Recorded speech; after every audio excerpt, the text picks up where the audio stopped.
Good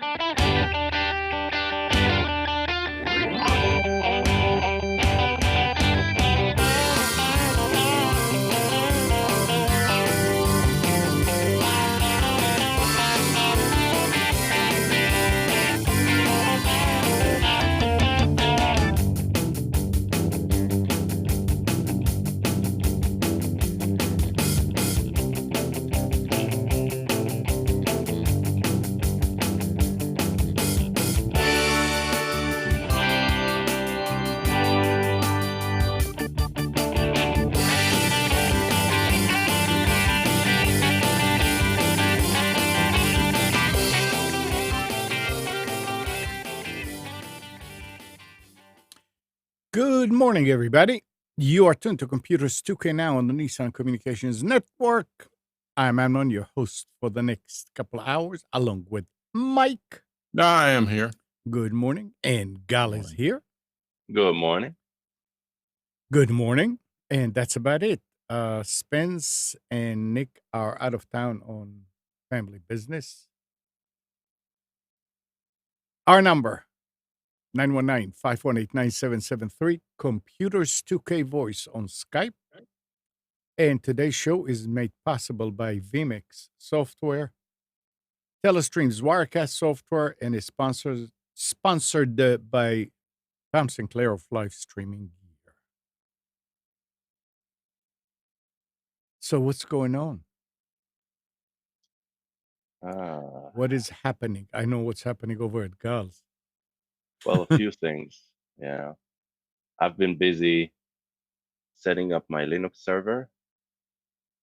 And last night I had a scare. In Linux, it's very easy. There are very powerful tools, and if you misuse them, you can get you can get locked out of your system really, really easy. Yep. In Linux? In Linux, yeah. I thought it was the perfect system that you never could screw up and everything was perfect. Oh, no. The difference between Linux and Windows is Linux, once it's set up, you don't need to touch it. But to do setup, to actually configure things, you have the power to do everything, depending what you run. Some of the tools won't let you make mistakes. Other tools are designed to allow you to make anything that would be considered a mistake because it assumes you know what you're doing. Right. So you have the whole spectrum of tools. The thing I did was I tried to resize the root I was mounted on, but I did it with the wrong tools. I was lazy. I just didn't want to boot into a live system from a USB and then make the change. And that cost me about 3 hours of figuring out how to fix that without losing anything. But I got it fixed. So had to find I had to download gparted, which is a partition editor that runs on Linux. By the way, it's excellent also for Windows users if they need to edit their partitions. It's a good piece of software. Yes, but you can do a lot of damage with it if you don't know what you're doing. Exactly. Exactly. It's the same. But that's not a Linux issue. That's a hard drive issue. Right. Anything about partitions, messing up with the partition table needs to be done with caution. And I started without caution, and that cost me a lot of time. That's how you learn. Oh yeah, no. I enjoyed every bit of it, but it was stressful. I mean, Mike, to show you even the simple tools that you have now, you know about Let's Encrypt. So we have about 300-400 Let's Encrypt certificates on one of the servers. And if you need to cancel one, there is a command called certbot that lets you manipulate those certificates to manage them. And you type certbot space delete to remove one or two or three. And when you type certbot space delete, it shows you all the list of every certificate that's there with the number next to it. So it says 1, it's XYZ, 2, ABC, whatever. The trick there was, I mean, okay, so I did it a few times in the last 2 years. Everything is fine, you find the number and boom. This time I was looking to see if one is there, and it wasn't there. So I just hit enter. Well, I did not read what it said at the bottom. And at the bottom it says if you hit enter, it deletes all of them. So I got a call from somebody, says something is saying that my site is not secured. So I went looked, sure enough, what the hell is going on? So I went looking for the certificate. So I typed certbot. Says there are no certificates. Oh, geez. Now you're talking about, thank God I was wearing underwear. I'm not going to ask what that means. You mean the brown underwear? Yeah, well, brown. Okay. So, no, so I called Ron and I said, hey, Ron, I think I removed all I couldn't get him right away. So I started restoring them one at a time. I mean, not restoring, actually recreating them. It's not much. It's one command for each one. But after about 30 of them, that took about 15 minutes or so, I called Ron again. And sure enough, he was there. And he went and looked, and he said, okay, we can restore it from a backup. And you need that folder and that folder and that folder. So we did it, and everything came back. And afterwards, we discussed it. And it's so stupid. What do you mean hit enter to remove all of them? It is just bad programming. I mean, ask the user to type all. Ask the user to type, whatever, type everything, but just enter. You could have hit enter by mistake. Just your finger went on the return key. And it's ridiculous. So that's the kind of stuff with Linux is, I mean, Gal is right. You really have to know what you're doing, and they are assuming that you know what you are doing. And it was a good lesson doing it. Well, certbot specifically, while it's written in Linux, it's not a Linux thing, right? It's a service. Yeah, it's a service. Yeah.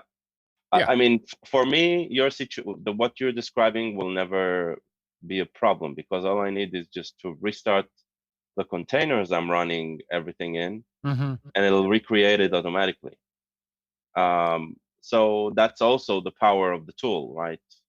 It's all. But I agree. Like a confirmation like that could have been a bit better. But certbot is a tool by engineers for engineers. Yeah, exactly. Right? That's the thing. It's not a tool that a user will use in any way. No.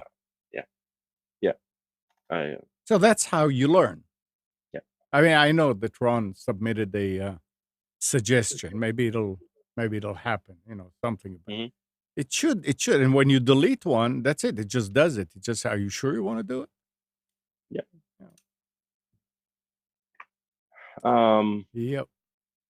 Yeah. So have you guys ever worked, well, that's also just the Linux thing, Linux or Unix thing.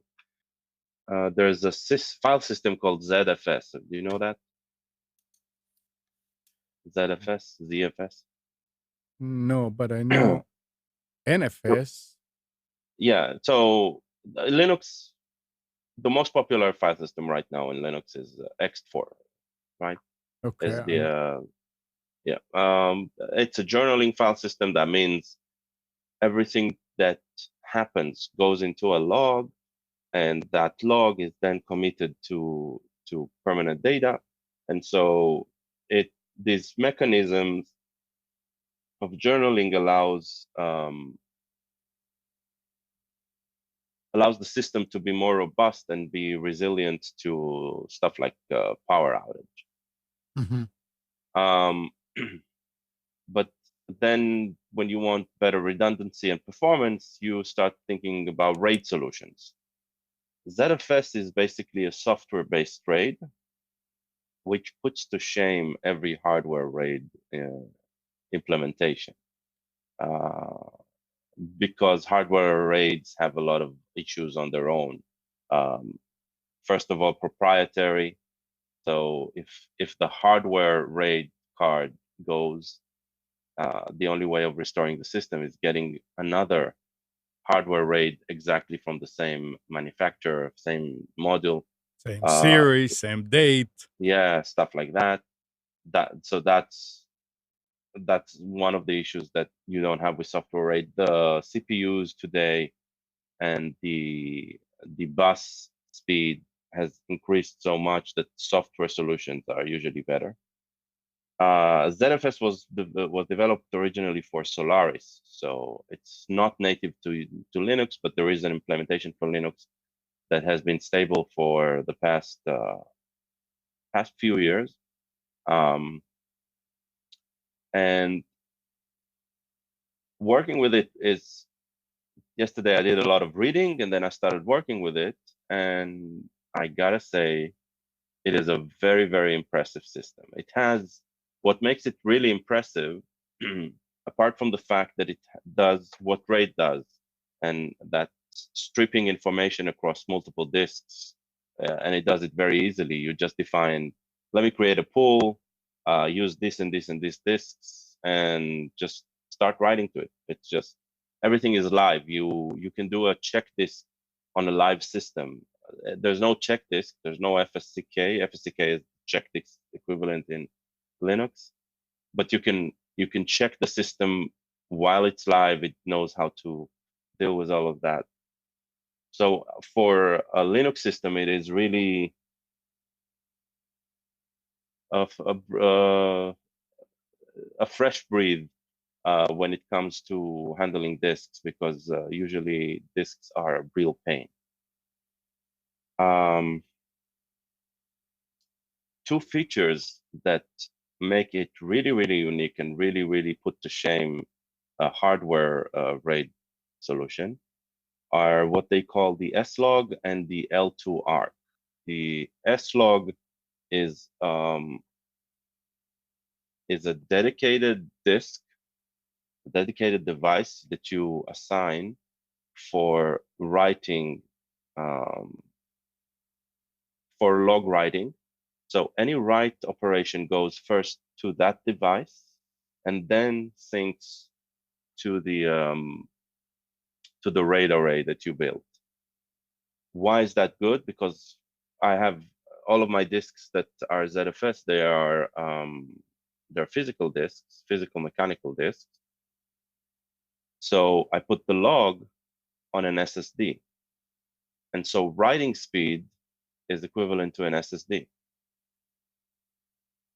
And the L2 arc is a read cache that learns how read is done, and so it has this prediction algorithm of what's going to be read next, and you put that on an SSD, so you get also read performance that is equivalent to an SSD when it comes to random reads. Random reads are right. I wouldn't need it if I'm reading a video file, which is very large, and you read it sequentially. But if you're working with files, it makes working with those files really, really, really, really easy. So that was I had a learning day yesterday, learning how to set up all of that, learning what the concepts are. The documentation is pretty good around the net, not necessarily from the manufacturer. Yeah, most of that stuff comes from other places. Yeah. And but that's, so that, together with the scare that I had, that was an interesting day yesterday. like the Chinese curse. What? The Chinese curse is may you have an interesting life. Oh. Okay. No, but that's really about. I mean, we're talking about Linux. This is. I don't get into what you're getting into. That I leave for Ron and for Jason. But every time there's an upgrade or we go to another server, it's a different file system. In Windows, we have DOS. I mean, that's it. Disk operating system, and we never question it. We don't know much about it. You don't need to know. You are a user. In Linux, you Yes. sort of like have to know these things when you set them up and all that. And every time it happens, there is a newer, better file system. I remember. Well, there's a lot. You're right. I'm not saying you're not. There is a lot of innovation, and there's a lot of introduction of new ideas. But when you're thinking production, and that's probably your case. Wait a second. I think this. Yeah, sure. Morning. Hey, good morning. What are you doing? You're supposed to be on the beach. Well, I was listening to the show and I felt enticed to call in. I mean, Oh, okay. What's the problem with that? No, there's no problem. You should be with the family. Hey, Well, Nick. Good morning. I wanted to. I read something yesterday about some some foreign governments are ratcheting up attacks against our power grid. Yeah. And I don't. Did you guys talk about that yet, or did you see that? No. Did you see that story maybe yesterday? I saw the story that Iran is really stepping up their attacks against government, the government, and some of the susceptible grid. Not grid. What did they use? Infrastructure. Yeah, and I know we talked about that a little bit in the past, but there's I'll get the name of it. But there's a book and there's a movie that it pretty much, or maybe it's a television series that pretty much lays out that doomsday scenario of a country like Iran or Afghanistan or whatever, fully like destroying our electrical grid from with malware or whatever. I don't know. I read that yesterday and I thought I hadn't heard anything that we were doing anything to step up our systems or make them any more secure. I mean, the last time we talked about it, systems are still running Windows XP on the public internet, and it was just there didn't seem to be any movement, and I hadn't heard anything since. And I was wondering if either of you had heard anything since we last talked about it. I haven't heard anything, but I'd like to think that we are doing something. The article also said that the way that they are doing it is mainly by phishing emails. Yeah. And when I was reading it, I was thinking to myself, there should be a rule across everything. If you answer any kind of email from anybody that you don't know or you shouldn't, and something happens, you lose your job and you can get prosecuted. Because the more we tell people, I mean, you tell people, look, this is phishing. Here, this is what happens. People still do it. Yeah. So I can tell you what corporations are doing. I don't know what the government. Okay, yeah, that's what we need. Right. I only know from my corporation and the corporation I support as part of my job. So one of the things. So every such corporation has a CISO, right? System administrator. System security CIO. Sorry. Yeah. Oh. Security CIO. So and their job is, one, to install systems that will do their best to prevent attacks or hacks. And phishing, by the way, is not about responding. Phishing is more about clicking a link within the Yeah. today, right? So once you click, then full control. There's some cool videos from Kevin Mitnick. He's now a consultant about hacking. So he does shows that demonstrate that. Search Kevin Mitnick in YouTube. You can see some cool demos. So on the one hand is putting in some sort of mail gateway that looks at the content of the email and replaces the links with a gateway, so that when you click the link from within your email, your enterprise email, you get redirected through a safe gateway that is updated all the time. So this way, some of the links can be prevented. The real problem is always the first attack, right? And their education comes in, and what they do is they periodically send us internally phishing emails by design. Just instead of going to a malicious location, it goes to somewhere that tracks who clicked what when, and then they can teach and educate them. And I can tell you it's been effective, because the first email I got, while I didn't click, like a lot of people clicked on it, right? Mm-hmm. And the second time they did it, and the third time, and they do it randomly. You don't get any notification. They sometimes report on it afterwards, like after a quarter or a year, and they show. I haven't seen a report yet that shows any after the first attempt. But I now, whenever I get an email that I don't recognize and I never intended to get, and looks something, feels fishy about it, I just send it to them and delete it. And that's the easiest thing in the world. And that's the habit that needs to come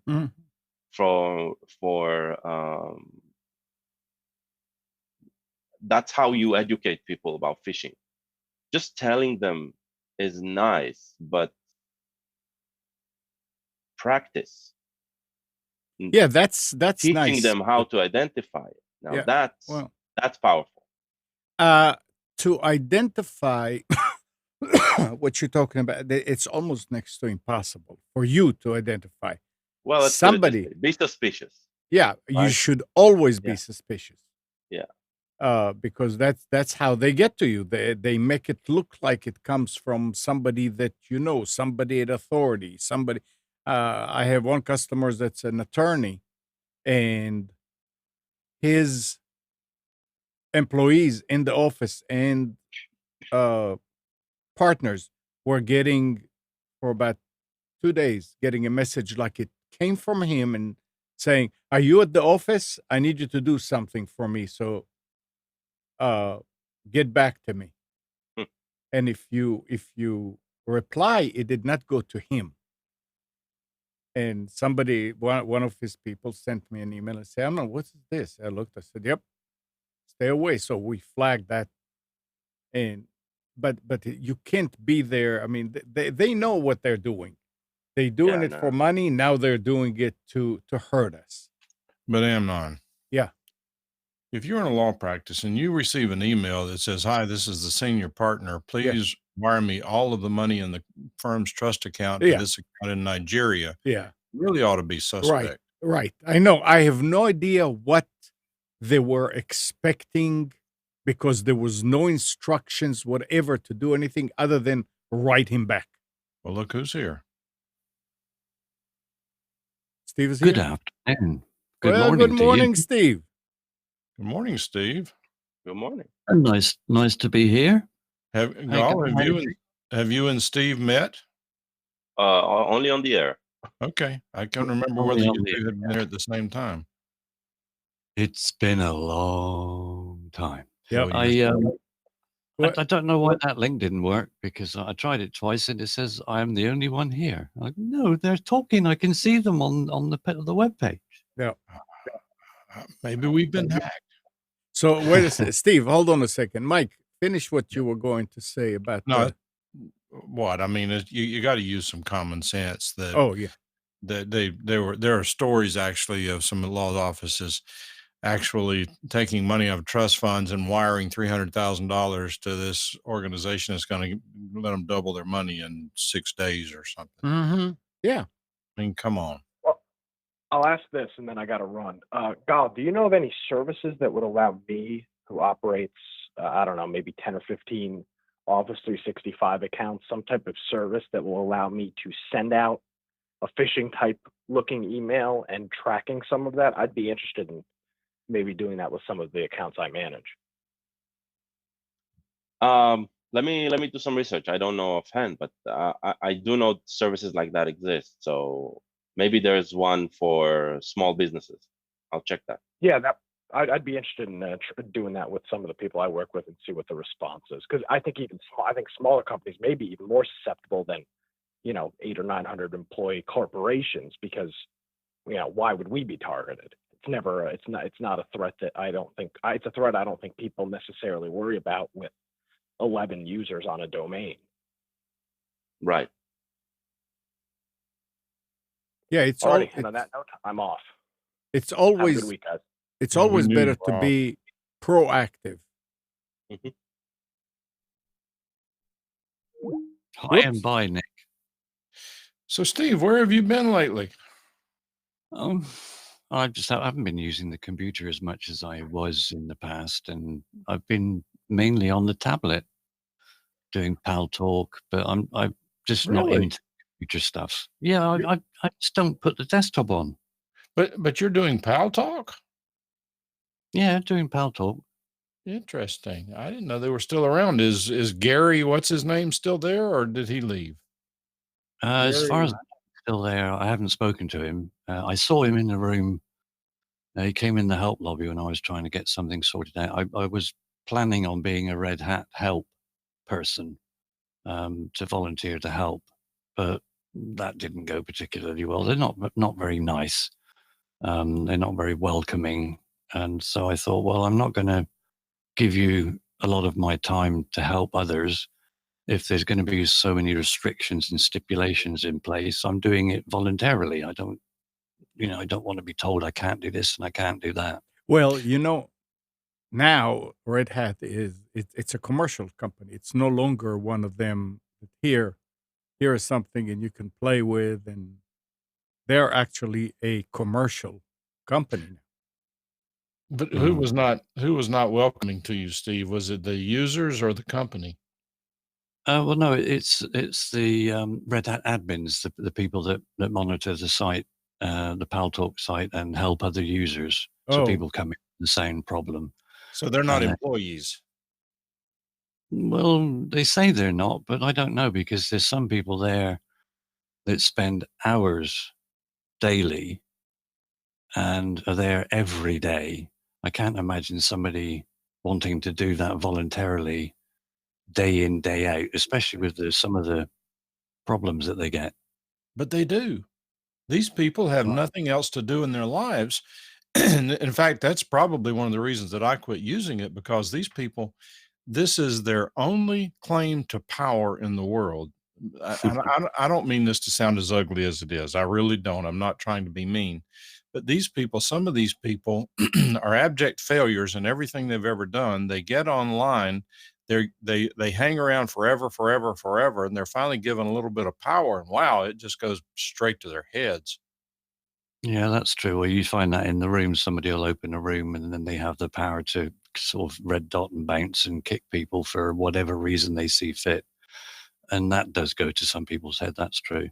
So, but I did try out for a couple of weeks and was giving helpful information and stuff. And I thought, well, I've given a lot of my time and effort, as well as trying to run my own room, which is going reasonably well now.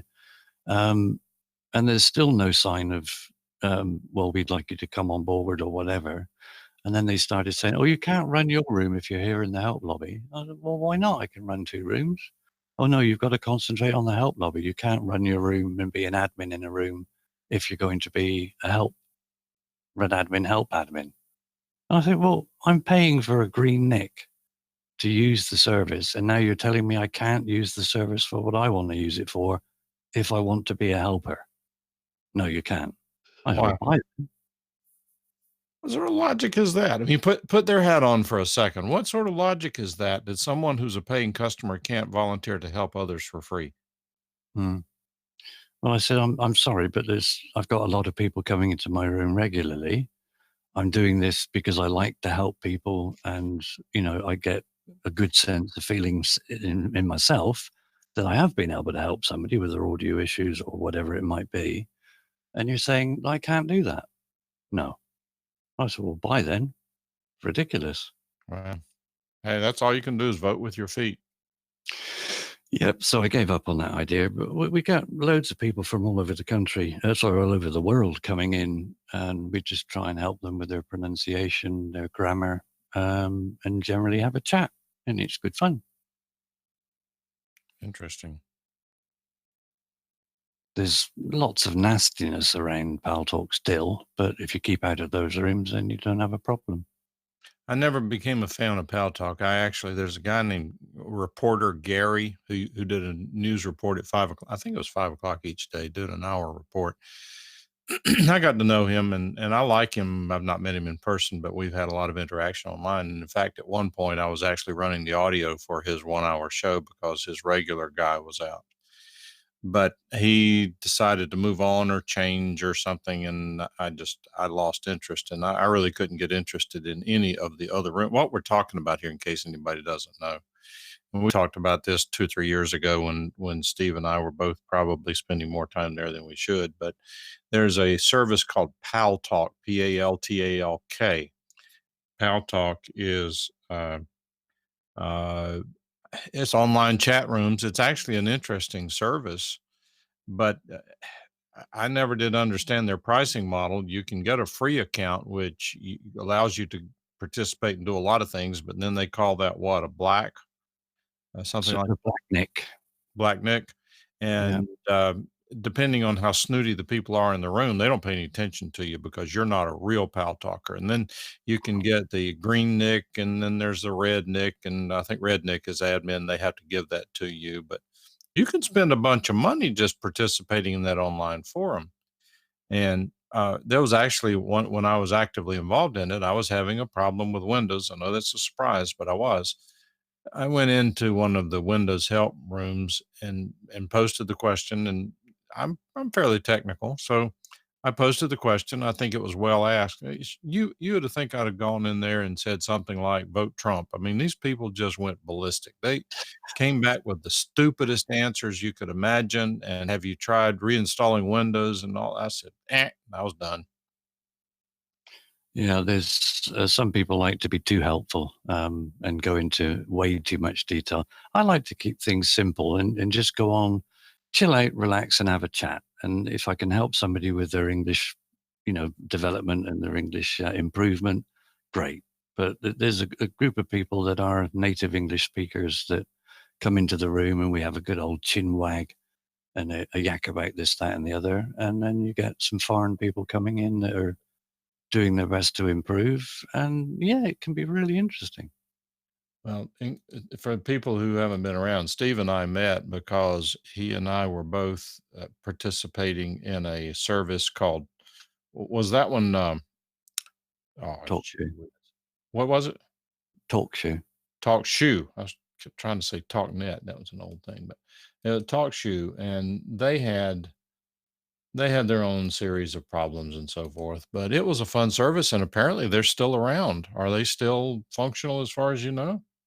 Last time I went and looked, which was about 6 months ago, they've been bought out by another company. I don't know who, but another company. So the interface looks a lot different. The web interface and everything is different, and it's changed. But they were stuck in the mud. And then eventually I got taken on as tech support, and things changed quite dramatically over a period of time with lots of suggestions and, well, call it helpful advice if you like. But since then I left because I was getting fed up with nothing happening. And then that's about 5 years ago now. Wow. Is your buddy Dave still there? Dave AC. Yep. I'm assuming so. I haven't been since I left. I haven't actually been back and chatted on it. I've just looked at the site occasionally. Oh, by the way, while I remember it, I was chatting to Jorvik earlier this morning, and he sends his regards to say hi. Well, and regards back to him. Say hi back. Yeah, will do. He's watching the Grand Prix at the moment. Otherwise, he'd probably pop his head in too. Yeah. Well, good. We're glad you jumped back in. We were talking about you a week or two ago.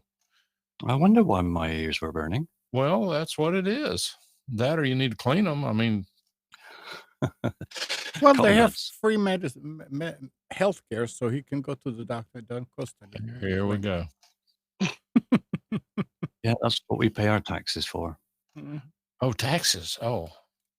Remember them? No. Do I ever? Don't tell anybody, but I've just started, all that kerfuffle I had years ago with Fact and the Police and people like that.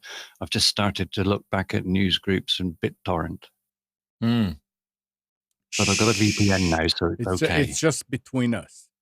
It's just between. Don't tell anybody else. But okay. I've got a VPN, so VPN is great. We wish I had one of those years ago. Interesting. They've changed a lot. Compared to 5-6 years ago, when you could just go and do a search for anything, and invariably you would find it. It's a little bit more intricate now. You've got to jump through a few hoops. Yeah. Check out the following. Check out Sonar, Radar, Jacket, and Sonar I've heard of. Yeah. I'm using the one that comes with I'm with news hosting, so I'm using the client that comes with them, which is pretty good. And I got the VPN from them too. Well, if you're using news hosting, and they're great, I'm using them as well. Check out NZB Get and Hydra. Right. Yeah, I've seen this. I've only recently got back in a couple of days, but I've got no NZB Planet. Why am I saying Z? NZB Planet. We're going to Americanize you.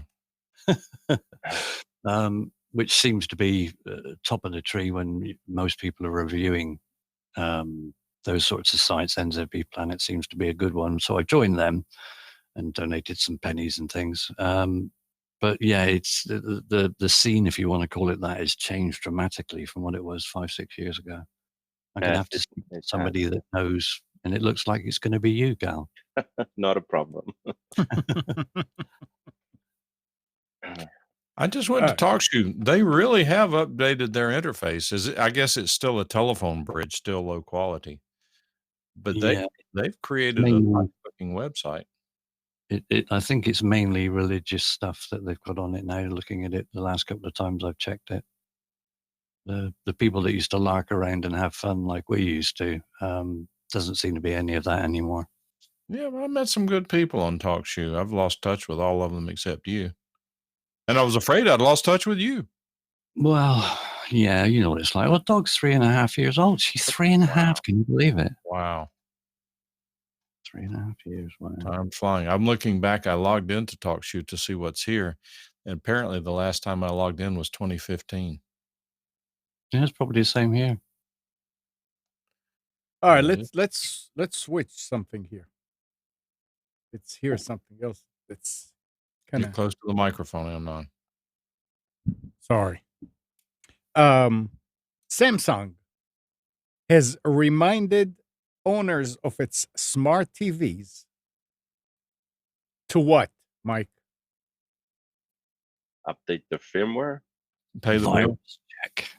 Virus check. That they should be regularly scanning for malware using its built-in virus scanning software. On a television. On a television. In a tweet, Samsung's US support account shared a video last Sunday, outlining how users can scan their smart TVs for viruses. It is unclear what prompted the tweet or why the process seems to be opt-in as opposed to the operating system automatically scanning for viruses in the background. Scanning your computer for malware viruses is important to keep it running smoothly. This also is true for your QLED TV if it's connected to Wi-Fi. QLED, Yeah. new set of, I mean, this TV is a hacking marketing thing from the start anyway, Oh, right? So if you were dumb enough to buy a QLED, you deserve it. That's what I say. I'm sorry.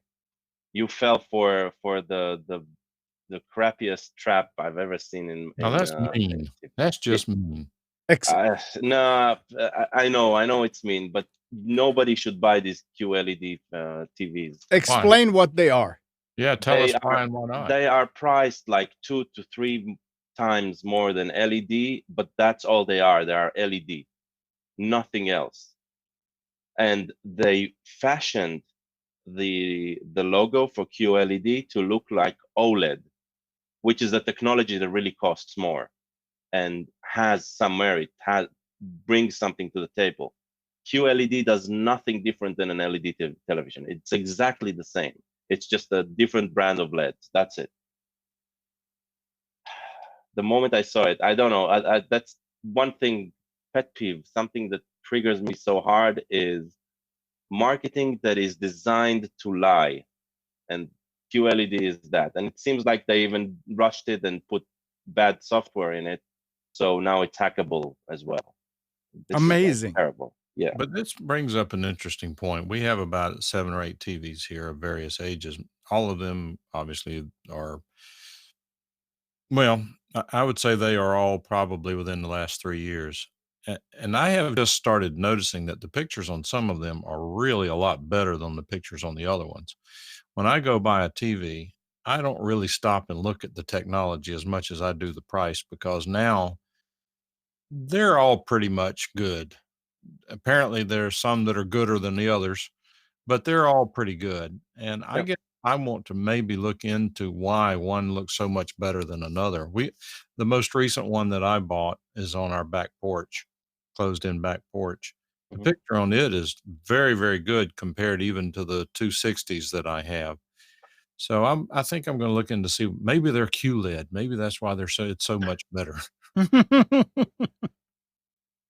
Well, it's usually, in all seriousness, it's usually just a mixture of resolution, refresh rate, and brightness. So there's not much to it. But if you're watching UVerse TV, which is a very compressed signal coming in over a wireless DVR type box, the signals are going to be identical being fed to each TV. If you Yeah. get up and directly in front of the screen, look close so that you don't have a lot of the room light interfering, that, or what in audio we would call near field, you minimize the effect of the room and the other things that do have that effect. And I'm just saying the other thing I was going to say is that since they're all fed with the same signal, the resolution is going to be the same. The pixelization is going to be the same. The compression is going to be the same, meaning that there really are differences in that display. There's Oh, something yeah. different about that display other than just settings that could be screwed up on the other TVs. Well, first of all, software. Interesting. Because, as you said, the feed is the same, but you need to digitize that feed into the resolution of the screen. So if a low resolution feed comes in, software has a lot to decide on how the picture looks on a higher resolution screen. So there's a lot that goes there. An anecdote about that: an Israeli company, Elbit, they still are. They're a military weapons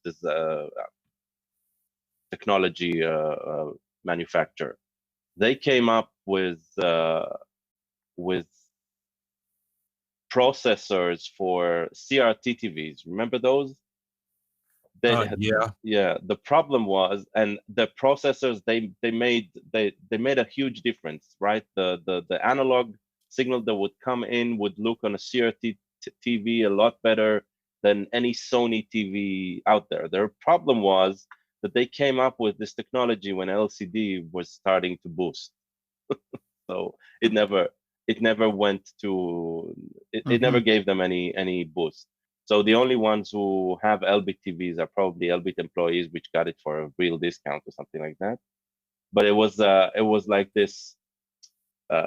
In Israel, everybody looks for the next innovation, right? And it's always in the news. So it was like a news piece for about a year. And the picture was indeed a lot better. Very and the technology is impressive, and their technology is relevant to the digital age as well. And that's the difference between probably a Sony and a Samsung, especially when it goes to the 50 and 60 and 70 inch, when the input comes from TV. Well, Sony doesn't make TVs anymore, do they? Well, I've seen a 75-inch Sony in Best Buy. Maybe industrial, but not. They don't make consumer TVs anymore that I'm aware of. Well, I don't know. I've seen one in the store last week. So really, yeah. Because they got, I mean, after they took a bath on their XBR series, I don't know if that's what you're referring to, but they had these 36-inch XBR TVs that were HD CRT. And the pictures on them were stunning. And the reason why is because with LEDs, you've got a lot of, I don't know what they call it, interstitial areas called black space, where they have to light up the LED to radiate enough light to fill out the rectangular or square pixel sort of area on the screen, because it's not 100% coverage on the screen. But these, because the beams on the tubes were less precise than an LED, they actually lit up a bigger area of the screen. The pictures on these 36-inch Sony TVs, HD TVs, the pictures were just absolutely stunning. I mean, TV stations were using for monitors all over the place. They just bought them by the boatload. But as I understood it, for a while, Sony, of course, they unloaded their software divisions and did a bunch of other things. I thought they got out of the consumer TV. I always thought that Sony TVs were the best you could buy. Well, they might be back. I've never tracked Sony, so I don't know. But I literally saw one. It was an impressive one because it was I think an 85-inch TV on display there, and it was hooked up to an Xbox that showed some sports game. And I can say, seeing the character in the video game in real size, it is very impressive. Steve, there's a question I've been meaning to ask you, so I'm glad you're here and we got on the subject. For years, of course, back in the old NTSC, whatever the technology would be days, you guys have PAL, and since you guys have gone digital, is your system still PAL? Or I guess the way to ask the question is, on an HD TV, our typical resolution is what, 1980 by 1920 by 1080? Yeah, same over here, 1920 1080. So that has now been standardized. I think it has, yes. Just reverting back to what you were saying about Sony being the best TV, in the CRT days, the cathode ray tubes that they used to use, they were the best because they used the Triniton system, which was basically 3 guns in one instead of red, green, and blue from 3 separate guns. They came out of one, and that's what gave you the clarity. And I only had Sony TVs back in the CRT days. They were outstanding. I agree with that. So you don't have any more PAL? I mean, PAL is not a requirement in... No, everything that's gone digital now is now 1080p or 4K. The new TV I got a year or two ago is 4K, 55-inch TV, Panasonic, and it is fantastic. If you watch documentaries about wildlife, something in Africa or whatever, you can almost feel like you're sitting there watching it. They're so clear, unbelievably clear. Where do you get a 4K signal? Over the air? Netflix. Oh, okay. Netflix and Prime, who I subscribe to, have both got 4K content. and it just blows your mind. I mean, I don't need to watch it in 4K. I'm quite happy. It's like Grand Tour, which is available, which used to be Top Gear. The three guys have gone on to Grand Tour on Amazon now, and they do a 4K transmission of that. I'm quite happy watching it in standard resolution. I don't really need to see the hairs on their face. But if you can, why not? Why not? What the hell? And it streams fine. I've got my internet connection. I still don't have fiber. This section of road here, I think they've just completely forgotten about it. There was talk that halfway through this year, which we're in now, it would be fibered, but no. This section of road, it's still ADSL. I've got around about 10 meg down and less than 1 meg up, which is atrocious for this day and age. Wow. And that's the other question I was going to ask you, whether you had any improvement in your internet, and it sounds like the answer is no. No. I did finally talk my father into getting the internet so that he could get Netflix, because he was so bored. Wow. Constantly with all the stuff on normal terrestrial TV or digital TV now is mind-numbing, brainwashing nonsense. This reality TV stuff. So I finally talked to him, and I showed him my Prime, and he went, "Oh, this is good, isn't it?" I said, "Well, you only need an internet connection. I don't want a phone." "Well, you don't plug a phone in. I don't want all these cell people ringing me."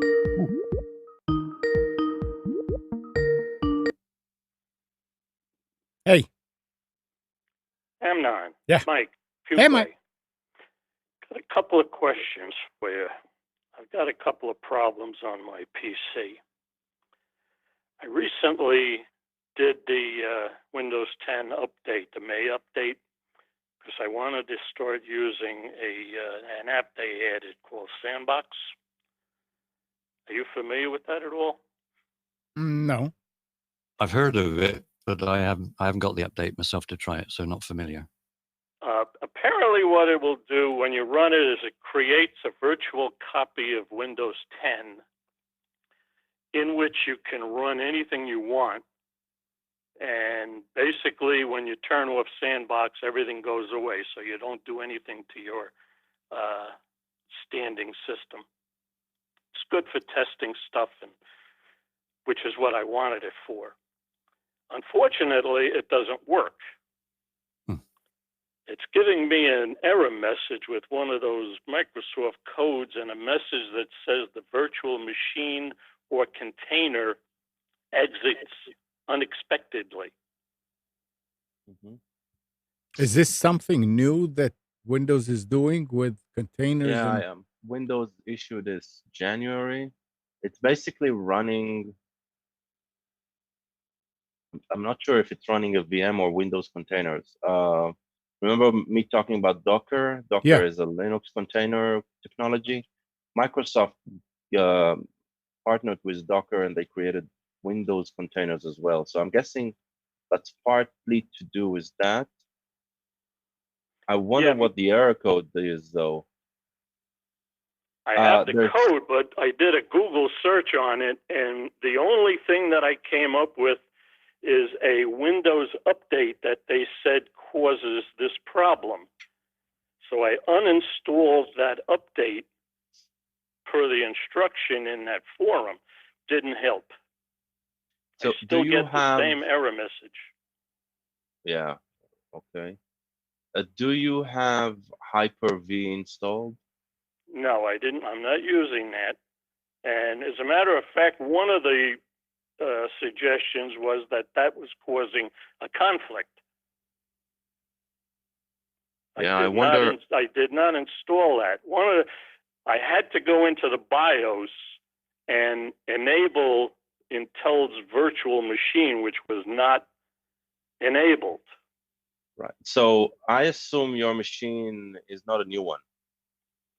About 3 years old. It's an i5. No, 3 years old is okay. Shouldn't have a problem. What are you running in that container? I'm not running anything because Sandbox won't start. Oh, okay. So the Sandbox is supposed to run in that. The machine or container exited unexpectedly. so I can't use it, and that's the reason I did the update, is to try out this Sandbox. Mm-hmm. Yeah, it looks like I don't have the update yet because I don't have Windows Sandbox in my features, so I can't switch it on. I've been trying to get the update and checking regularly to get it so I can try out these new features, but it's just not available to me yet. What I did was to go and actually download the update and run it from my hard drive, or I think I put it on a DVD. Oh, so it was not part of a scheduled update. Okay. No, I did a manual update, and it came up on my programs and features list, but it was grayed out until I went into the BIOS and enabled that virtual machine in the BIOS. Right. You need it's VT-X or something like that. I think on my system it was called an Intel Virtual Machine, or something like that. But once I enable that, then I could enable it in programs and features. And in addition, just to try it out, there was something called in that programs and features, something called containers and virtual machine platform. So I enabled both of them. Mm-hmm. Still doesn't work. Not ready for prime time. No, apparently. Now, I know Microsoft said that there was a problem with Sandbox, but they gave a different error code than what I'm seeing. So you downloaded the up-to-date ISO from Microsoft and then installed that yes. as that new update installation. Right, and I had no problem with the update. I mean, it did a couple of things to my system that I had to correct. My start menu was completely disrupted. One of my printers got uninstalled, but after I got everything back to normal, the update was fine, no problems, except what I want, the Sandbox doesn't work. Well, it's still an insider build. It's not production yet, so maybe it's something to do specifically with the hardware you're running and Microsoft not providing a solution yet. Okay. All right. I'll just keep it in the background and keep an eye on updates and see if it comes up with a solution. Yeah, there's probably a solution, but because you downloaded the insider build, try to see if there's any feedback application, something that you can send logs of your machine back to them. It's usually automated, and that helps resolve things because they get these dumps and they see exactly where things crash, and they investigate it. Most of the investigation is actually done automatically until a person comes in and fixes things. So it's worth doing that. Okay, I'll give that a shot. I got where it is. The other question I have concerns. Wait a second, Gal. Yeah, Mike. Go ahead. Mike, hold on. Gal, Okay. you were going to make another comment about this? Yeah, I pasted in the chat where you would find that feedback stuff. Okay, I'll look for it then. Okay. All right. So what's the other question, Mike? The other question I had concerns OneDrive. I had signed up for it way back when I think it was called SkyDrive, and at that time it was like 15 gigabytes, and probably a year later they came up with a one-time offer to increase it to 25 gigabytes. So I have 25 gigabytes that I've never used. I started to try to use it. I was able to sign on the Microsoft website and access my account. But when I go on to my File Explorer, I don't see a OneDrive. You mean File Explorer locally on your machine? That's correct. Supposedly, I'm supposed to see OneDrive on File Explorer. You should be able to First of all, you might not have the OneDrive application installed. I installed the OneDrive app. Okay, and you're logged in. And I logged into that application using my Time Warner email, which is what I set up OneDrive with. Mm-hmm. And I was able to get on the site, and it shows me with 25 gigs available. And I have a couple of megabytes in there just to put something in there. I had it way back when. And I'm able to see that, but yet I don't see a OneDrive on my File Explorer. Reboot. I've just I've done that many times. I've just looked and online. Don't tell me you would reinstall Windows. Wait a second, Mike. Steve? Yeah, I've just looked on my File Explorer, and it's in the tree on the left. It's an icon below desktop. That's not there. That's strange, because I don't use OneDrive, and yet it's there. I'm just wondering whether at some point I deleted something. Then you should see it in other places. Do I what? You should see it in another place. I mean, if it's not right there where you used to see it. I mean, I know I removed stuff from File Explorer, which are just to make there's something that some of these things make it easy for you to find them, but you can remove them if you don't use them. But then they're still under the C drive, and you can find it there.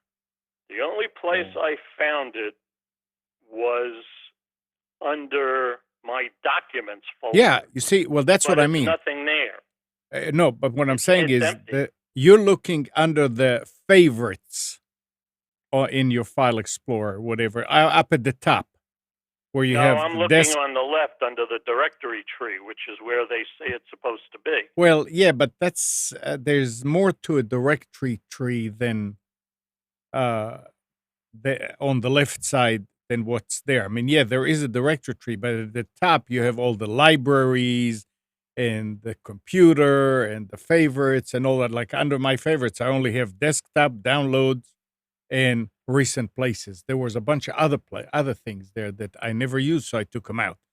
But if I need to find them, you can still find them. I'm wondering if you can look. What happens if you search for OneDrive? I can honestly say I never did a search for it. Yeah, do a search for OneDrive and see where it actually is, because I have no idea where it would be under the actual tree. But it may be that, yes, you did not use it, you took it off, and now that you want it, you figure it's going to be in the same place. And it's not. Yeah, like I said, it's been years since the last time I looked at it. Yeah. And God only knows what I did with it to get rid of it. Yeah. I mean, what's puzzling me, because I've looked on mine. If you right click it, there isn't a delete option. You can't remove it. So I don't know what you did to get rid of it, but well done. Yeah. Well, I know that there were a bunch of apps that I deleted using a utility from an outfit called WinAero. I can't remember if it actually was that I used, but they have a utility that allows you to uninstall a bunch of uninstallable apps. Interesting. And I'm wondering whether I used that to uninstall it. But the fact of the matter is that I went to the Microsoft Store and I reinstalled the OneDrive app. Mike, ask for a refund. Yeah, I would like to make use of it, but I'm just having so much. Oh, I'm sure you can. I mean, it shouldn't be rocket science. I never used it, so I don't have experience with it. No, but what Mike is saying is it makes a lot of sense. Usually people are looking for ways to remove OneDrive because it shows up in everywhere in the OS, even when you don't need it. So I'm guessing you use something to remove that. and that's why the regular stuff doesn't really work. I've posted 2 links. The first one, I think you need to try the last step there, step 9. It basically resets OneDrive completely. So try that. Is that the missing file explorer? OneDrive missing file explorer link? The 9 tips. So try tip 9 number tips. 9. Okay, I see that. Yeah, try tip number 9. I think that might help. From what you're describing that might have happened, this might help. And if not, go and go through the OneDrive missing file explorer. It goes into details. You need to play a bit with the registry, so you need to be comfortable with that. But tip number 9 should be what helps you there. Let us know. Okay. All right. Probably I'll give you a call next week and let you know. Sure. Excellent. All right. Thanks much. Bye-bye. Thank you, Mike. Thanks, Mike.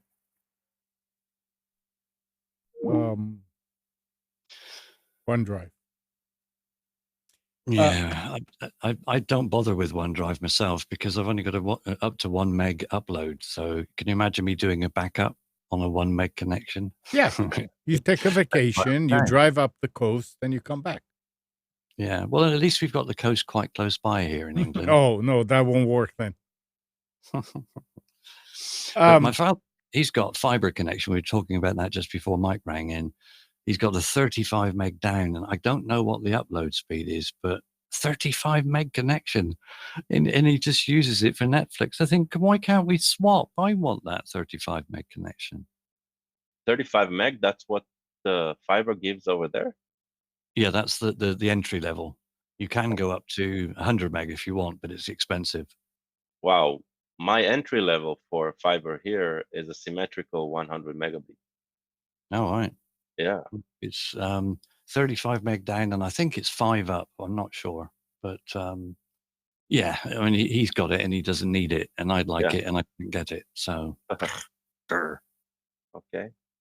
Well, here fiber goes up to 1 gigabyte. So, right. A gigabit, yeah. That's the difference. Wow. Frustrating. No, in Israel, I don't know if they have fiber in Israel, but they do have. Interestingly enough, in Israel, the ruling technology is ADSL, but they have ADSL there that goes up to 100 or 300 megabits. So wow, yeah, amazing. All right, here's another story. Mike here? Not at the moment. Oh no, I want him to be here when I read this one. Now we were talking about PCs. Millions of PCs made by Dell and other OEMs are vulnerable to a flaw stemming from a component in pre-installed support assist software. It could enable a remote attacker to completely take over affected devices. The vulnerability stems from a component in Support Assist, a proactive monitoring software pre-installed on PCs with automatic failure detection and notification for Dell devices. The component is made by a company called PC Doctor, which develops hardware diagnostic software for various PC and laptop original equipment manufacturers. A patch has been issued by PC Doctor that fixes impacted devices. Impacted customers can find the latest version of Support Assist on different websites, or if you're in a place of business, you need to get in touch with your IT manager. But yeah, any of the newer Dells that has that support assistant, got to be careful. No fun. Oh, Mike came back. Hey, Mike, I've got. Oh, what? I have a follow-up on a Sony TV story. Okay. They have them in stock at Best Buy. All right. Yeah, good. Okay. I had know no idea. I noticed they closed down their computer division and sold it to a third party, didn't they, ages ago? Which is a shame because the Veo range of computers was great, expensive, but great. Well, their computers are expensive. Their TVs are expensive. In my book, when I say expensive, I don't think they're expensive for what you get compared to what you used to have to pay for them. For example, I'm looking at a 43-inch LED X800 series 2160p smart TV 4K UHD with HDR and tax. The price is $649. $649 for how many inches? 43. 43. So the only reason I wasn't Best Buy was because I picked up a 43-inch TV, Ultra HD 4K for $200. Right. So do you want that one or do you want the Sony at $650? No, I want that one. I want the Sharp. And it's a smart TV that has Roku built into it. So I bought it not for TV. This is the monitor that I'm using right now, and it's fantastic. So you're using the TV as a monitor? Yes, it's a 4K. The resolution is staggering. It's like 1.5 wide screens that cost, I don't know, $400 to $500 each. So it's just a real estate of 4 old screens that I have in front of me, and it works terrifically well. It What had kind of video card? The video card is the same video card I was using before, but it is a good video card. It's a 180. But at this point, you're only using one output instead of using 2 or 3 outputs. Yeah, so I had a 3-screen setup. Now I have a 2-screen setup where I have this huge screen in front of me, and next to it I have one tilted, so I can put documents on the side as well. So I still have 2 screens. Oh, But now, how are you connecting to the monitor with HDMI? Yes, HDMI, and remove all of the software features. Game mode and all of that. You remove all of the image processing from the TV because you want the video card to do all its work because it's digital. Your TV had a game mode? Well, it's what it's motion blur. Gal did not catch that. Never mind. Yeah. So yeah, I was concerned it might be too big, and I can say it is big. So there are sections of the screens that I tend to use less, but still, the whole idea of extra real estate in the screen is so you can focus on one area and put stuff on the side and do multiple things and monitor things easily. So how far from it are you sitting? Arm length. Oh, yeah. So you don't get a suntan. Nope. And you don't need a magnifying glass. No need for a magnifying glass, and the picture is great. Playing games is a lot more immersive. My son, he plays on this PC, and good exercise for the neck. Yes. It's like watching a tennis match, looking from one side of the screen to the other. I gotta say, it got me searching into solutions for Windows sizing, controlling the window sizes a lot more, because using the full screen is no longer comfortable, right? Just maximizing.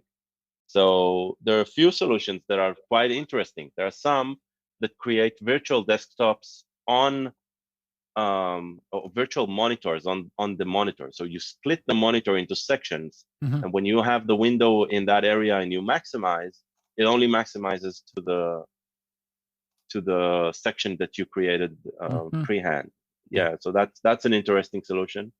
Another solution is sort of grid resizing. You can still resize windows easily, dragging the mouse from the corner, but if you use a combination of mouse clicks, which I found rather comfortable, you can move the window and size it in exact location. I wonder if I can share the screen and I can show this in action. Anyway, it's a new experience because there's some learning curve and using it. Is it still? But it's good. Is it still on sale at Best Buy? I think so. It looks like Sharp is offloading these TVs. They had 43-inch for $200. They have a 55 for $300. It's put the link that you posted in the Hangout. All right, I sent it to you guys. Right? Yeah. Yeah. It was in NCN. So yeah. put it here for people who may be interested. So looking at the Sony TV on BestBuy.com, the 43 there, what's interesting is that they have open box models for sale. So even though the TV is $649, they have an open box version that you can get for $405. Yeah, there you go. $402. I don't know about open box. Oh, it's fine. It's just something that was on display. Yeah, it's okay. maybe not. It's okay. But maybe been something they sold and somebody brought it back, and you never know where it's been. You can always take it back if there's something wrong, Mike. If you really want that one, then you get it, because you can always go and take it back to the store. It's a pain in the butt. A what? It's a pain in the butt. What were you saying, Steve? I say it could be stuff that's gone out and come back that somebody changed their mind on. But if you get a guarantee, that's okay. So the one I'm watching, the one that's in front of me, that's an open box.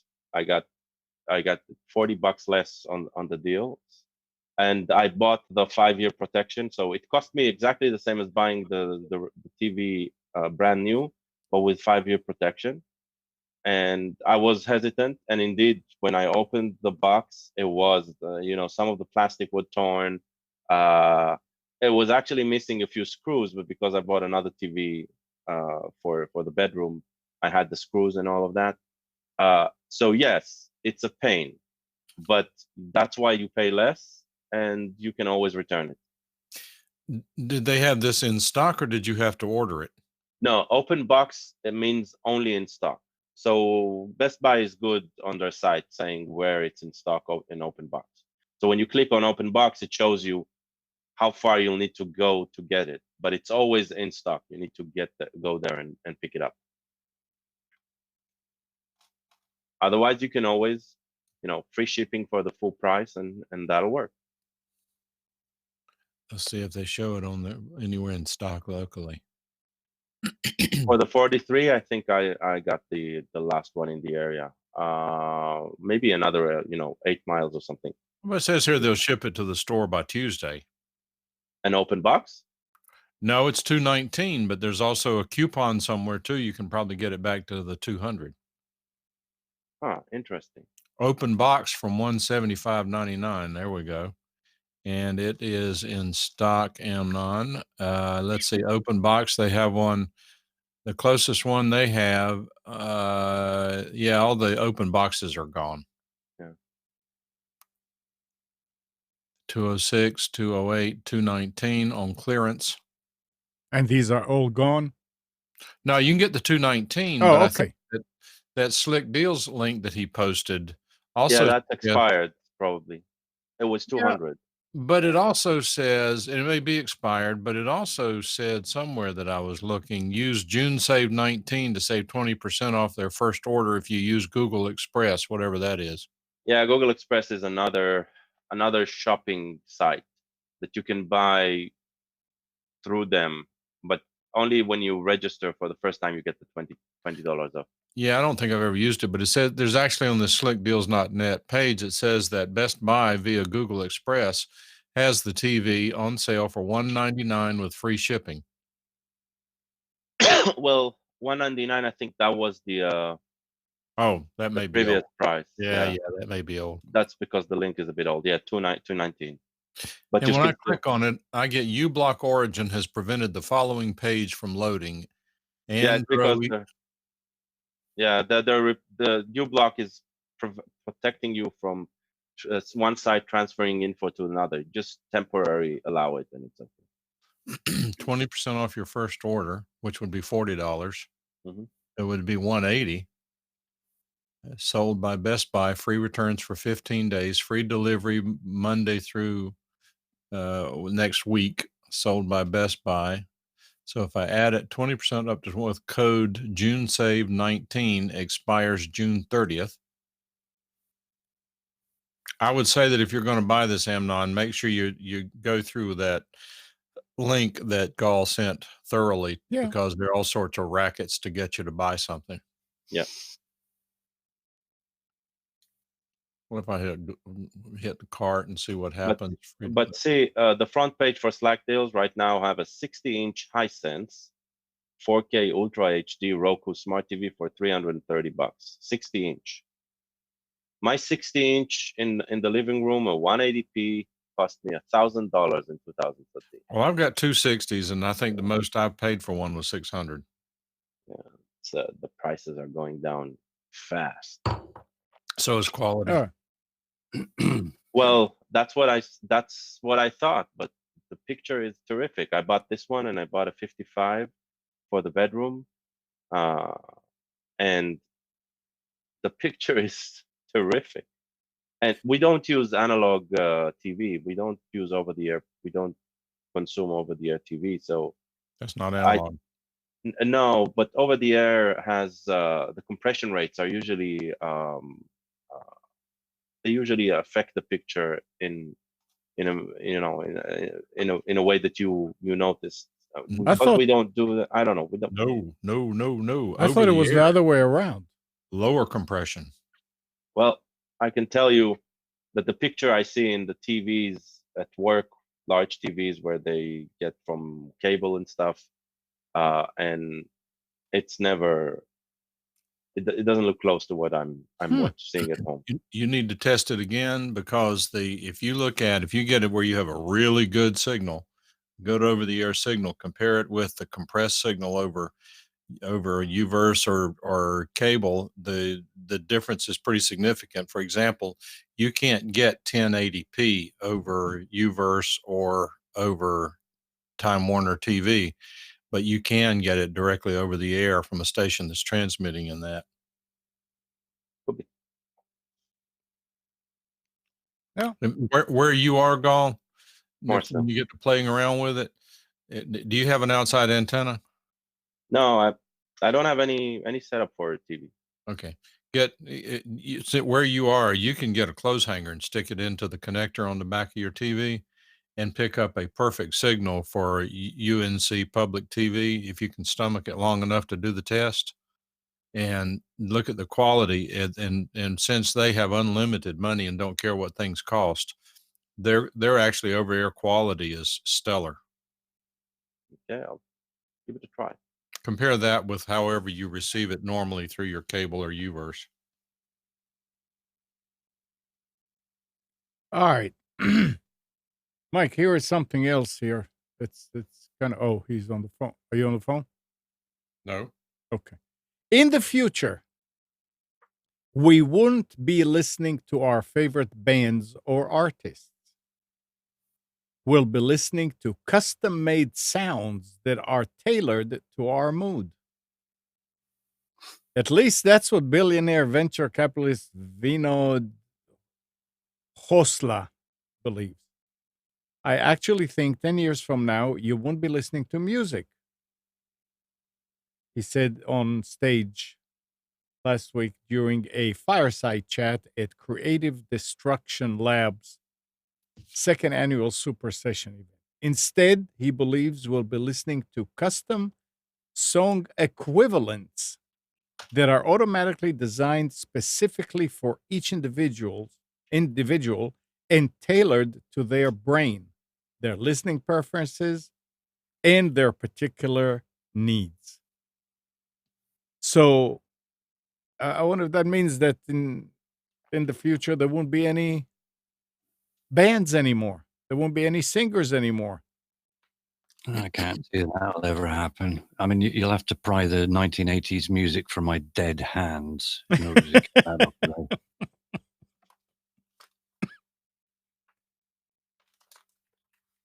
Good one, Steve. Yeah, I call bullshit. Well, What I mean by bullshit is that might not be the most popular form, and music radio will not uh, strive, right? But I do think people will continue to listen to music, will Yeah. continue to create music, and there'll be this new form of automated, customized music, and it might be even the popular form, but music is not going away. Music composition, music, uh, they might not be able to do billions of dollars a year with it, right. but it's not going away. Oh. There will always be music. They will always figure out how to make money with it.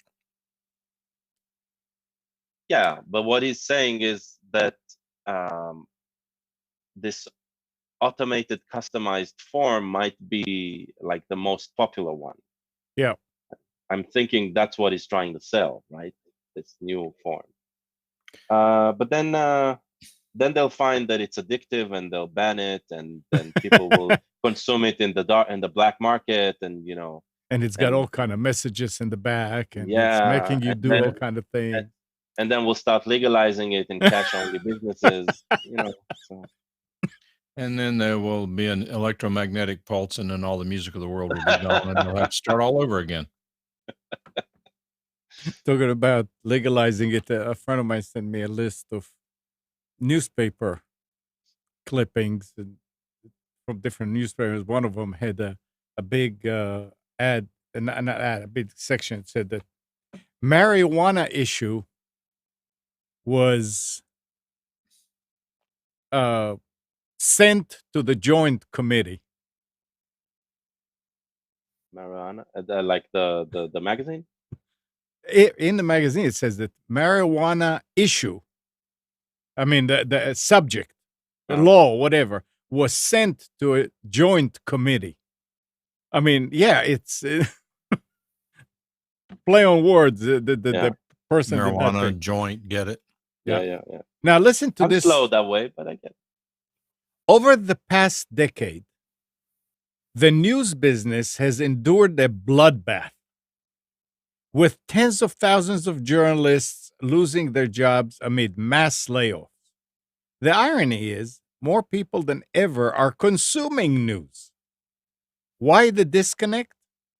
Look no further than the new study by the News Media Alliance, which found that in 2018, Google made $4.7 billion of news content, almost as much as every news organization in America combined made from digital ads last year. Yet Google paid a grand total of $0 for the privilege. News industry revenue, meanwhile, has plunged. Google and Facebook command about 60% of all U.S. digital advertising revenue and have siphoned off billions of dollars that once were the bloodbath, the lifeblood of the news media. And at the end of that article, they were saying that they want the government to help. Of course they do.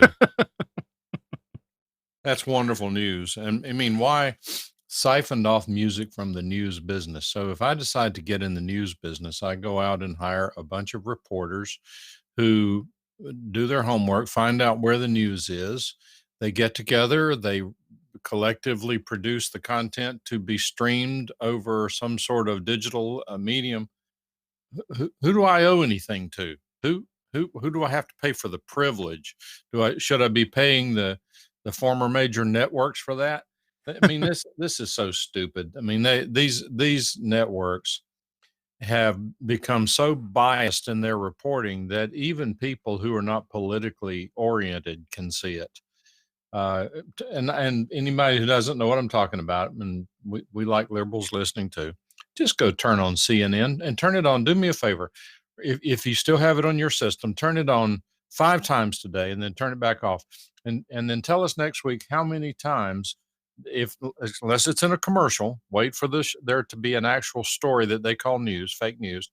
And go ahead and tell me how many times the lower third, which is what's written down at the bottom of the screen, Tell me how many times it does not have the word Trump. Do it. I challenge you. Try it. You will be stunned. They are so consumed with Trump derangement syndrome that they can't even communicate. I've been having a conversation back and forth with a friend of mine back in Cambridge, Massachusetts, who is a professor. I've talked about it. That's sociology, and everything that he sends is how bad he is. I mean, Trump is how bad, a liar, a this, a that, whatever. And I said, look, if you want to change my mind, you're going to have to send me information and articles about why the other side is better and how the other side would do things better, which he never did. And it's always like, yeah, come 2020, we don't have to worry about it because he's not going to get reelected, and we're going to be reversing what. And I said, Gordy, why are you sending me all this stuff all the time then? I'm glad for you. Now you can relax and enjoy life. You got nothing to worry about. He's not going to get reelected. Go smell the roses. Don't send me any more articles that I write. To start with, I don't want to read the rest of it because it's obvious that it's just garbage. And the truth is, if somebody like him would send information articles that say, here is why Bernie Sanders is better, because Bernie Sanders is going to do things like this and he's going to use it like that, and not vague. I mean, he did send, but vague stuff. So yeah, the news is. I thank the news for what they're doing. The news outlets, because they did not learn from their experience last round, and they're doing it again. And it's great. Yeah, tell them that Trump is trailing and he's not going to do it. It's fine. Now, are these the same people that predicted Hillary would win the election? Exactly. Oh, okay. That's the point. I mean, it's ridiculous. And this is why people actually are going and are reading other outlets. Now, not to say that the internet has straight news versus, true news versus fake news, but at least you have different places and you can compare and see. I mean, for somebody to come a year and a half before and say, oh, such and such is trailing, and it's, and just think back, how many people did not want to say that they were supporting him on polls. No, I'm not going to say that I support him because somebody's going to come and haunt me. So I'm not going to say it. No, if you're a conservative, you can't even put a bumper sticker on your car. So that's the thing. Keyed. So think about it and say, well, it's not accurate. Yeah, the tolerant left is really having a trouble with that tolerant part. Yep. So anyway, it was interesting, but that news bit there. Alan makes a good point. He says, I tell people not to send me forwarded articles. And I actually do that too, for the most part. But I do it sort of for a different reason. For starters, people who send me crap that they don't even bother to think about, I actually don't even waste my time with them. Right. I've got things to do. The problem is that I use my personal email for some business things. If I get all that crap in, there's a good chance I could overlook an important email. So I've asked some of my best friends not to send that crap to me. Yeah, no, I actually asked him to send me stuff because I know that there is no way that he can find any information out there that will change my mind. And you're not going to change his mind. That's why. And I'm not going to be. And I told him that straight out. I said, look, you're not going to change my mind. I'm not going to change yours. If you try to change mine, that I want to see positive stories about your side, not negative about my side. I told him, I said, the first rule of selling is tell the customer why your product is better versus say, oh, the other guy's is worse. No, tell me why yours is better, and then maybe we can talk. And it doesn't happen. While we're off the subject, Steve, I wanted to ask you. I'm glad you showed up today because I've been really thinking about these questions, and this one just came up last week. You're how far away are you from London? About 350 miles. Okay, good. A friend of ours was in London a couple of weeks ago, and to be kind and not use words that Amnon will have to edit out, he said it was a horrible place to be. He said it was filthy. It was the crime. It was. He just had no comfortable feeling at all. It was just a horrible place to visit. Do you think? I don't know if you've been to London in a while, but two questions are: do you think that's an accurate assessment? Number one. Number two, at 350 miles away, has that crap filtered out to you yet? Not really, no. I think it depends who you talk to. I haven't been to London since 2013, so that was the last time I was there, or 2012 maybe. I think it's the same as any major city. It depends where you go. If you go where most of the tourists go, then it's relatively clean, tidy, and there's a police presence and things like that. If you go slightly off the beaten track, then it leaves a lot to be desired. But that's the same way wherever you go, I think. I have been, but I have heard some people say that it's not as clean as they expected, not as friendly as they expected. I think it's changed since you've been there because there's a new statistic that came out this week that the murder rate in London now exceeds New York City, Oh, and wow. you guys don't have guns. No, we don't have guns, but lots of knives. Knives is a big problem. Would you rather be stabbed or shot? Um, It depends neither, who's given doing the the shooting. choice. It depends who's doing the shooting or the stabbing. Yeah, stabbing generally will be to the body, whereas shooting, you might get shot in the arm, which isn't too bad. Yeah, no, I mean, assuming that you die from it. Well, I think I would much rather be shot than stabbed. I mean, stab's just nasty. Shot and Well, you're shot if it goes straight through you. Yeah, I mean, if it's going to kill you anyway, whichever, Yeah. I'd choose not, thanks. But ugh. either way is a horrible way to go, isn't it? To be shot or stabbed. Well, yes, but I think it takes a mentally ill person to shoot you. It Mm. takes a doubly mentally ill person to have a knife to stab you.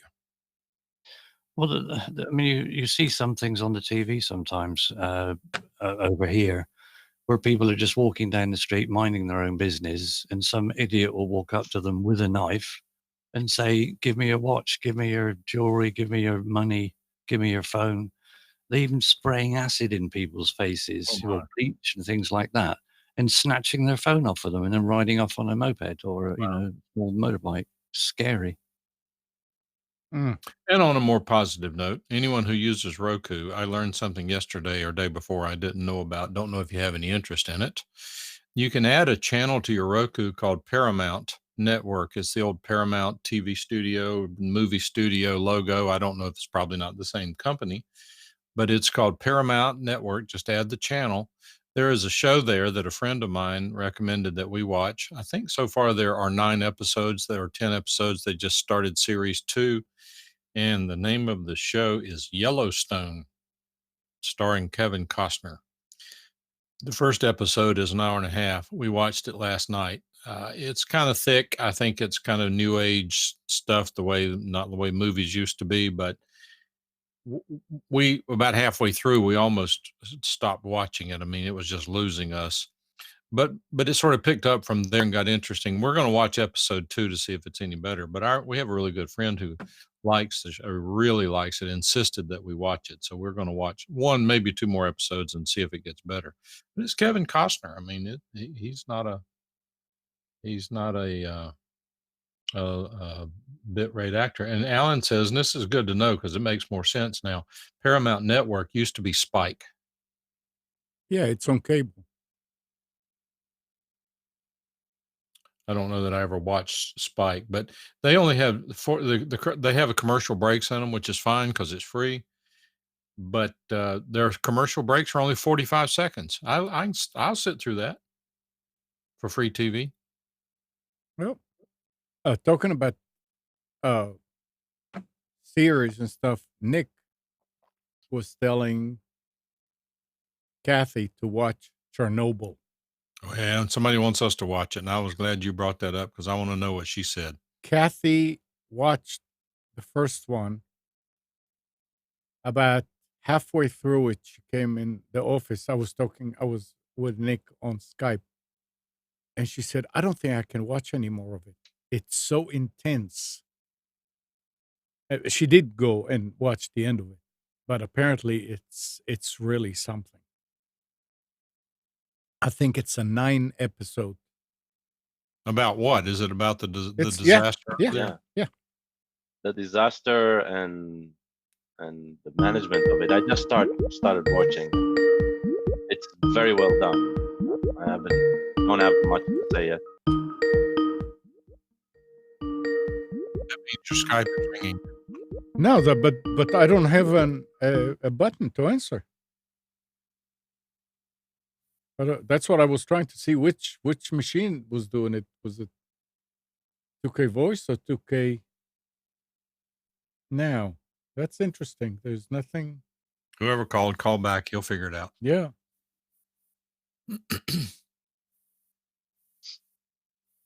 Yeah, whoever call back. So yeah, she said it's something. It's really great. Oh, there it is.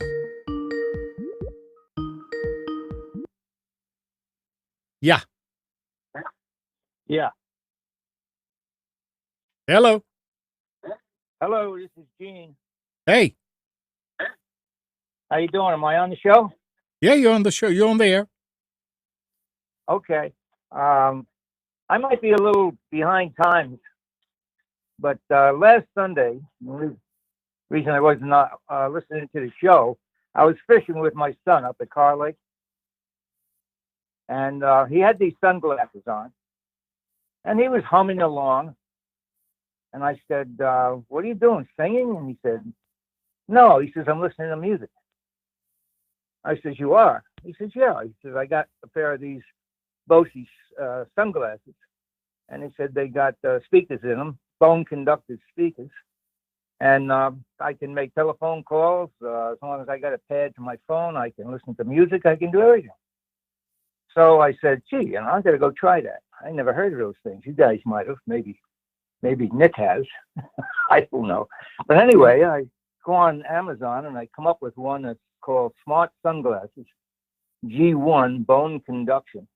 And they were only $79, where the Bose ones are probably better sound, because Bose's big speaker company. But these here work fine. I got them and put them on, and you pair them to your phone and you can listen to music, or you can make phone calls. Just go Siri, please call and take care of that. You guys heard about these things? Not about these ones. Gal? Well, just heard. I haven't tried, though. I haven't touched, or I haven't seen them. But so, what's your experience with this? How's the sound? Well, it sounds fine. I mean, as far as that goes, it's just as good as earbuds. But you don't have to have anything in your ears. You just put your sunglasses on. And it's great when you're taking a walk or playing golf or fishing, because the people that are next to you can't hear anything and you can hear them, but you still got that music in the background. So I think that's pretty cool. So does it sound like the music comes from within, or does it sound like it comes from your ears? Well, they give a kind of listening with bone conduction information on these things, and it talks about how you really don't have to hear through your ear. If they can conduct the speaker to a part of your bone near your ear, you hear. Right. No, I know the theory. I'm just asking. So, from your experience, does it sound like you put on earplugs? Well, see, when you use earplugs, there's air mixed in with the sound, and what Gal's asking is whether that bone conduction changes the actual sound of the music because it doesn't mix air with it when there's bone conduction. I haven't seen that yet, or basically occasioned it. I don't know. I just got them. I just got them yesterday, so I only used them twice, and so I'll look out for that. But for basically when I go walking or I'm on a golf course or something like that, I don't need sound like I'm sitting at home listening to speakers. Right. I just want to hear the music. So for that, it's just fine. And for the price, why not? The reason I ask is because, and I'm interested, is because there are a lot of people who lose their hearing will actually get a cochlear implant, and that cochlear implant, they actually have to go in and disconnect the eardrum to connect it to the cochlear receiver or something. I'm just curious whether those people who have to have that sort of an implant, I'm wondering if these would work for them, because that cochlear implant, from what I understand, is extravagantly expensive, and you never do more than one ear in case they find a way to fix your hearing. You don't want your hearing to be permanently gone if there turns out to be a breakthrough that allows you to correct your deficient hearing in the remaining ear. Well, it's a good question. I don't know. The thing is, you're not hearing other people talk through it. You're hearing other people talk with your regular ears, as best I can tell. Mixed And minus. still in the background, that music is playing. So Yeah, I don't know mixed how minus. it would work in a situation like you're talking about, but it could be researched, I guess. That sounds like living with a soundtrack. I thought it was pretty. He's on the boat, and he's humming along, and I'm saying, what are you doing? I just see the sunglasses. I didn't see anything else. He says, I'm listening to music. I couldn't believe it. That's cool. So I got it there. All right. All right, Gene. Yeah, I really Okay. like the idea of not being able to hear other people talking. Yeah. There is that. I mean, let's put it this way: you wouldn't want those sunglasses in an airplane, right? You want to filter out the sound. But that is cool. I wonder if they'll. But it sounds like you could put earplugs and yet hear the music. Yes, that's true. I wonder though if they'll come up with, so these are active noise cancellation, right? So they take ambient sound and they create an opposite wavelength. Mike, keep me honest here if I'm talking crap, and that filters out basically the external sound, and so when you put on the headphones, you get a quiet effect. You're talking about how noise canceling works? Yeah. No, it does not filter it out. And actually, it's fascinating technology. It filters it out by creating negative wavelength sound.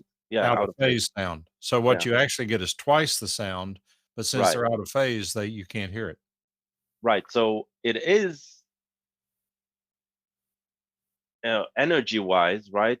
Your ear is doing twice the processing or something like that, right? It's no, it actually cancels the movement of the air through your ear.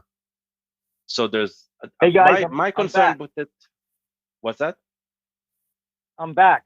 I called back because Adnan made a good point. I should have told you. They sent me two set of earplugs.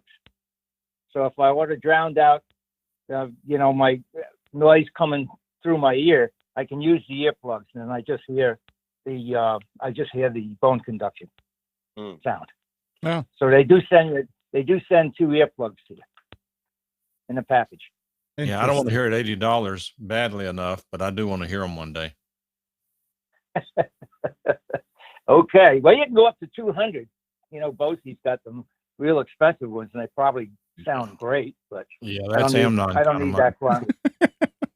No, but Mike, that's all right. That's exactly. All right, okay, bye, Take care, Gene. Bye, Okay, Gene. What if these bone conducting glasses, right? Headsets, they have active noise cancellation. So they put in your head a canceling wavelength, right? Canceling waves that will create silence in your ears by not putting inside in your ear anything. All right, let me let me give you this example, and then we're going to get off of this because it gets too technical, and probably only two people are interested, you and me. But let's suppose that you're sitting in a room and the speakers are perfectly aligned for this test.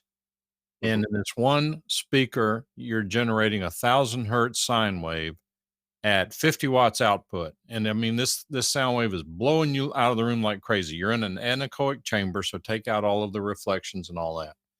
Sitting beside it, perfectly aligned, is a second speaker, such that whenever the signals from those two speakers arrive exactly at the same time aligned point and at your ears, on that second speaker, they generate another, I don't know, what did I say, 50 watts sine wave at 1,000 hertz, exactly identical, but it's 180 degrees out of phase.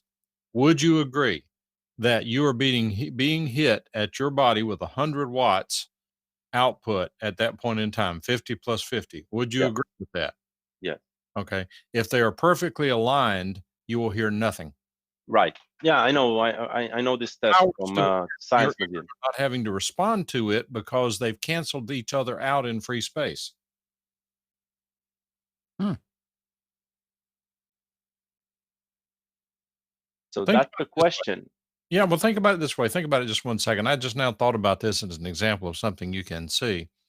If you're sitting there with some sort of device making ripples in a pond, if you had a device that would make ripples exactly opposite, such that whenever the high ripple gets to a certain point that you're monitoring and a low ripple gets to the same point from the second source, the high one cancels the low one and the water's perfectly calm. True. Right. So that's why I'm asking the question whether it will work, because will what work? Adding noise cancellation and having the bone conduction. Sure. But the receptacles are different. Well, let me back up. You know what? Can we continue this after the show? Please, please. I'm gonna finish it now and be done with it. Okay. The point being that you could do it, but you would have to have different receptors. And that is, you'd have to have two pickups. You'd have to have maybe a left ear, right ear thing. Then they're not parallel. It would be very difficult. You'd have to time delay one to match the other, digital signal processing and all that. But as long as you had two sources of the ambient noise that you could flip the phase on one and sum them, then yes, you could get rid of ambient noise. Interesting. But that would assume that your ears are blocked. So that's what I'm saying. Without having the ear blocks, will it work? I don't see any way. Probably not, right? I don't see any way. Well, never say never. I mean, there may be a way of generating an inverse signal of what's being picked up at your ear with ambient. So I take that back. Actually, you could. If you put an input device on the sunglasses exactly next to your ear, inverted that signal and sent it through bone conduction, you very well might be able to cancel the noise coming through your ears. That would be an interesting piece of technology, right? I bet the Bose do that. Maybe. I'll read up on it. All right, guys. Okay. All right. So, is there any other subject that we need to talk about? I would like to reiterate how thrilled I am that Steve was able to join us today. Steve, it's good to have you back, and join us anytime and every time that you can. I will do. Thank you. It's nice to be back too. I've just got something very quickly, which I wanted to ask. I use TeamViewer from time to time to help people with their computer problems and things like that. I had something very strange pop up the other day. It said that pardon me? Commercial use suspected? Yeah. Yeah. Probably 3 times in 6 months I've used it. Well, and they've come up, commercial use suspected. I've got to buy it. Okay, you don't. First, there are two things you can do. Number one is that there is a form on their website that you can say, "This is stupid. I'm not using it for commercial use. Please remove the restriction."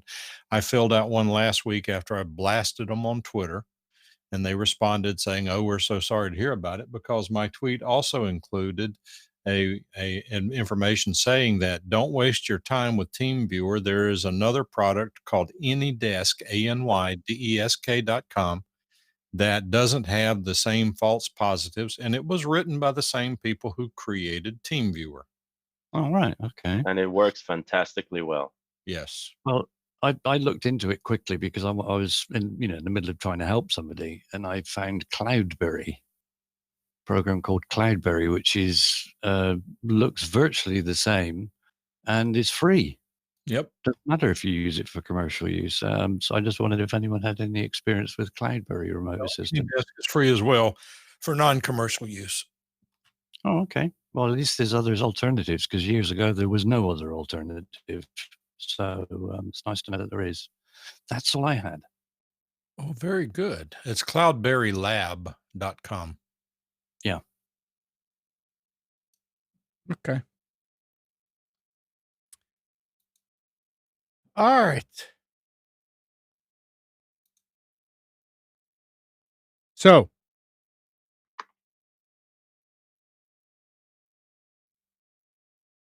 no, thank you. I thought I'd get that in straight away. So how did we make it without Spence and Nick? what do you mean? How did we make it? Teasing. Oh, yep. I hope they're having a good time. I'm sure Nick is having a good time. He already told us he did. All right. Well, thanks, Mike, Gal, Steve, Nick. Good morning, Kathy, Hannah, Nabil, Mac, Norm, Katie, and Donna. Thanks, everybody, for tuning to Computers 2K Now. We hope you enjoyed and maybe learned something from our time together. Remember to practice safe computing. Update your virus scanner. Back up your hard drive. We'll be back here next Sunday at 9, but you can always reach us at computers2know.com. Tonight at 7, Nick Craig hosts Against the Norm. And at night, and at 9, Mike Phillips hosts the Crypto Culture Show. Both these shows are on Wilmington's Big Talker 106.7 FM, and you can listen to it to the shows on TuneIn. The link is in the navigation bar on the left under links. See you next week, everybody.